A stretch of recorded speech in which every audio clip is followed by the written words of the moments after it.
প্রিয় স্টুডেন্টস, আমি সুশান্ত ঘোষ চলে এসেছি ডেইলি ট্রিক সিরিজের পরবর্তী অঙ্ক নিয়ে।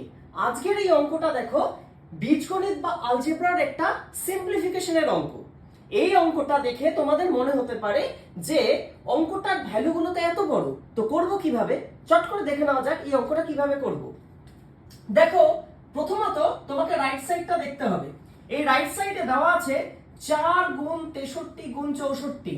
আমরা যদি এটাকে ভাঙিয়ে নিই তাহলে লিখতে পারবো 63কে যদি ভাঙাই 7 গুণ 9, আবার 64কে যদি ভাঙাই 8 গুণ 8।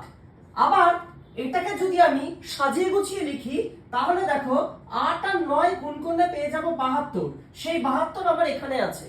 আবার 7 আর 8 গুণ করলে পেয়ে যাব 56।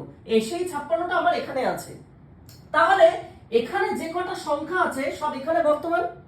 অতএব আমি দেখতে পাচ্ছি এটাকে যদি আমি a ধরি আর 56কে যদি b ধরি তাহলে a প্লাস b এর হোল স্কয়ার মাইনাস 4ab এই ফর্মুলাটা চলে আসছে। তোমরা জানো এই ফর্মুলার ভ্যালু কি দাঁড়ায়? a মাইনাস b এর হোল স্কয়ার। সুতরাং এখানে 72 প্লাস 56 হোল স্কয়ার মাইনাস 4 গুণ 72 গুণ 56, এটা আমরা সরলীকরণ করে লিখতে পারি 72 মাইনাস 56 এর হোল স্কয়ার। তার মানে কত? এটা 16 স্কয়ার।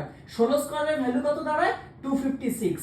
অতএব অপশন বি টা হয়ে যাবে সঠিক। আগের ট্রিক্সটাকে কাজে লাগিয়ে তোমাদের জন্য একটা অ্যাসাইনমেন্ট দেওয়া থাকলো। তোমরা এই অ্যাসাইনমেন্টটা সলভ করে কমেন্ট বক্সে জানাও কোন অপশনটা কারেক্ট হবে।